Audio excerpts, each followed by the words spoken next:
Welcome, everybody, to another half episode of the Fell into Food podcast. I am your host, Chef Jeff Fell, and with me, as always, the amazing Frank Perry, Get Fresh Produce. How you doing this week, Frank? I'm doing wonderful. I'm doing great. Awesome. So this week, we're going to touch on a couple topics. Last week was National Ag Week, which we missed out on because we were focused on a couple other things. So we didn't want to leave that out, especially as my growing up actually really included National Ag Week, and it was a big part of my growing up in a small community with corn and beans. My family, having a farm, I believe it's around 150 years. I know it's over 100 years. Shame on me for not knowing. But it's played an integral role of my upbringing with hard work, ethics, and just really what farmers bring to America and the world, as the United States, and correct me if I'm wrong, Frank, is one of the biggest exporters, if not the largest exporters of some of those products. So I'll turn it over to you, and Yeah. I know you've got a couple things to talk about National Ag Week. Yeah, absolutely. So we forgot about it last week, but yes, there are a lot of other topics we discussed. But it is such an important week. And I think it's important for our listeners to understand the importance of it, and also just the small percentage that actually participate in it, but how important it is for, to your point, not only our country, but the world. So a couple of quick little tidbits about it. So think about our population and the millions that we have. Only 2%, if not less than 2% of our population actually provide food, fiber, and fuel to our consumers. So that's a very small percentage of our population that actually, think about it, you eat 3 meals a day at least, contribute to that. And of that 2%, 98% of that group, which you fall into in your family, are farms that are family run, family owned, that have been generation after generation after generation. So even that small 2% that we're talking about, there's a big group of that is all family ran, that just keeps passing on from generation to generation. And I've seen it with a lot of different growers, from onion growers to potato growers, row crop growers, all that stuff. And like yourself too, corn growers, soybean, all that stuff. It's generational. And it's to me, it's amazing. And again, I could be biased towards this, but I think that the ag industry is undoubtedly the most important industry and the foundation of our country. Again, I have a bias towards it because I've been in this industry for almost 2 decades now. So I think it's, I've seen it through fields to distribution to restaurant to grocery store. So it's kind of neat to be able to see everything go from basically seed to table. Yeah. And I grew up, I literally grew up on it. Literally, Yeah. Our house was a field. Dad plopped out a plot of that land and built a house, and that's where we grew up. And so literally in the thick of it, being in the back of 2-ton trucks, to being in a combine, to being in a tractor. And again, I got to give kudos to my older brother. He took over the farm.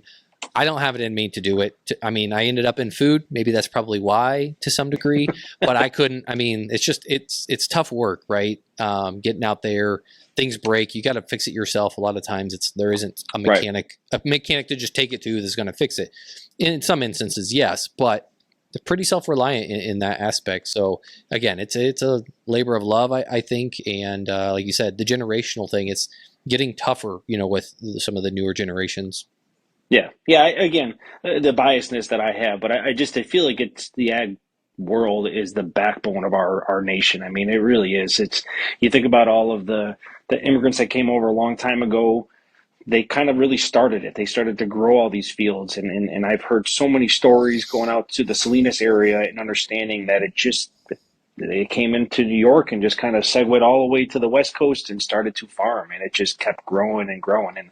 And that area, again, to me is one of the most beautiful areas. It's such a cool scene, knowing how the marine layer comes over the fields in the morning, and then it segues itself back to the water. It's got such beauty behind the fields in the ag world. It's amazing to dive deep into, where all our food comes from. So yeah, and that segues into this week, which I'm going to let you say. You say the tongue tire. It's farmers. It's Farm Worker Awareness Week. There we go. Yeah, Farm Worker Awareness Week. So yes, this is honestly, I'm sure I probably knew about it, but not that there was an actual week dedicated. So what is Farm Workers Appreciation Week? So really what you're doing is you're recognizing the communities and individuals are recognizing the vital contributions of farm workers and raising awareness about the challenges that they face in their daily lives. So really, a lot of people don't realize that there is a, I don't want to screw up the percentage here, but it's about 85% of our fresh fruits and vegetables are still hand-picked by these workers.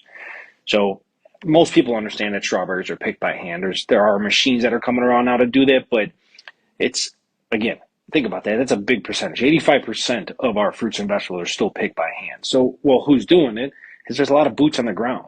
You know, I was out, I think I told you this before, I was out in Yuma earlier this year, so I was out there in the field seeing them hand harvest broccoli and cauliflower and romaine and head lettuce and romaine hearts and all that. It's amazing to see that, and people don't realize how much hard work is put into that. And it's back-breaking work, too. I mean, these guys are bent over, guys and gals are bent over working so hard in these fields. So this is the week to really go ahead and step back and recognize them. I mean, another statistic that I saw was, you know, there's about 2.5 to 3 million men, women, and children. Now, keep in mind, I'll get back to the children side of it, that go out there in the fields across the United States and they harvest. Every single state, you know, depending on the conditions, you have harsh conditions, you have unsafe conditions. So while you and I can sit there and go to a grocery store and pick this stuff, or we can go to a restaurant and sit down and have a salad or whatever the case may be, you got to still think about the hard work that's being put in out in the fields to make it where you and I can eat this salad or eat this potato or whatever the case may be. So I think this is the week where we got to sit back and really think about the hardworking individuals that are out there in the field, providing for not just you and I, but around the world too. Yeah. And going back to the children's, sorry. Yeah, go ahead.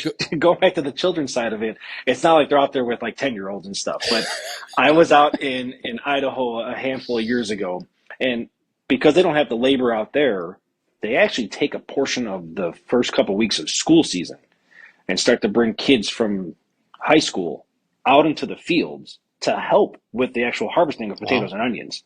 So it's kind of like a 2 or 3 week period, if I recall, that they have these kids come out of school. They go there, they go out in the fields, and they help harvest. Because, again, labor is not that easy to get up there to Idaho and that region, though. So that's the children portion of it. It's not, again, 10 or 12-year-old kids that are out there. It's a little bit older, but they're still teenagers. But they need that to be able to help out for you and I to have potatoes, French fries, onions, you name it. So yeah, and it builds a good work ethic, I think, when you grow up in that environment. I can only speak from my history. It was, a lot of it didn't seem like work. It was presented as play when you're pushing corn around a grain bin or out of the back of a truck, or you're watching it. You try, I don't know, it's almost like a game as a kid, but it's teaching you hard work and ethics. And I think as I've grown up, that has stayed with throughout every aspect of my life, is just that hard work. And I can attest to it too. I went out to Salinas a couple summers ago and saw all these folks picking the broccoli, cauliflower. I think we saw celery. It is incredible how fast they work, how efficient they are. It's not just, you know, oh, I'm going to cut a piece here or cut a piece. They are trucking along, getting that produce up. And then you got the folks that are up on the equipment getting it packed, depending on what it is, wrapped, boxed. It's an incredible process. So I would say if you ever have a chance or you're out in any, you know, really heavy produce growing area, try and visit a farm. I'm sure most of these folks would be more than willing. They want to educate folks on what they do, where your food comes from. So if you ever get a chance, for sure, go out, visit a farm, and see what it's really like. Yeah, absolutely. And I actually did that with my children a couple years back. We were up in Michigan, and we have a grower out in Michigan, and I brought my girls out there with the owner of the farm, and same thing. We drove around. My girls were able to see peppers as far as the eye can see. And it was one of those really cool experiences for them because I have a small 6x8 garden. They got to see acres and acres of peppers. So to them, it was a really neat experience. That's awesome. Let's delve in. We didn't touch weather. Any weather impacts this week that we need to know about? Yeah, so we're going to dive in, obviously, into the transition part of in the coming weeks, where we transition from Yuma to Salinas. So right now, what you're seeing in that coastal valleys of California, they did receive about an inch of rain over the weekend, in many of those locations. It's a little bit more than they were expecting in their forecast. Another series of storms are going to probably hit midweek or later into the weekend, which again, they're expecting another couple inches in that area as well. What that's going to do, you combo that with cool temperatures as well. That's going to hamper the growth rate of product. So what you're going to see right now is head lettuce and romaine that might not be as dense, or you might see lighter boxes of product just because they're trying to make sure that they still harvest so there is no gap in product. So the temperature and everything is being the culprit behind why you're not going to see a nice dense head lettuce or a nice dense romaine head. So again, growers are trying to do their best to get as much done in the during and between these storms, just so there's no gap in product. Arizona's another one, so that's the growing region in the deserts. They're not hampered as much by wind or by rain, but they are hampered by strong winds right now. And those winds and high heat are also causing some issues. You're starting to see some cedars, which cedars, it's kind of a hard thing to explain without actually being able to see it, but it's basically when a plant starts to grow, you start to have cedars on the top of it that look like little tiny seeds and whatnot. But what it's doing, it's not allowing the plant to actually form into like a nice, strong piece, though. So you're having fringe and tip burn again due to all these the strong winds, and then you're also going to start to see an uptick in insects. That is also due to the weather conditions. If it continues to be warm, this is what's going to start to see more aphids, more worms, some gnats and stuff like that. So good thing again is that you're winding down from that Yuma region up to Salinas. So hopefully this isn't something that sticks around for too long, but don't be shocked if you were to start to see these little tiny insects or bugs coming in some of your leafy items. Awesome. When you mean cedars, is that the same? I remember growing cilantro a few years back, and that's what's shooting up, and they're those little balls. Is it the same thing, or is it something different? Yeah, okay. Exactly. So when we were out in Yuma, we saw a whole field of cedar broccoli. So what it ends up doing is, broccoli, you're going to look at it's going to be a nice firm head. Well, what happens is it's basically all these little tiny pieces of what looks like flowers, but it's just because the broccoli didn't close itself up. So they're called cedars. So it looks like almost like a little bloom of broccoli, basically. Got it. So if you see those little things coming in your garden, you should probably attend to it because you're probably not going to get good produce. Correct. So as we're still a little early here in the Chicago region, but as people start thinking about their gardens and what they want to do, just keep in mind some of these tactics and tips we talk about that's going to apply to your own personal garden to help keep it healthy. And I'm sure when it gets warmer, we can talk about some of those things. Any produce, fruit, veggies for this upcoming week, good buys, things you would recommend folks to pick up at the grocery store?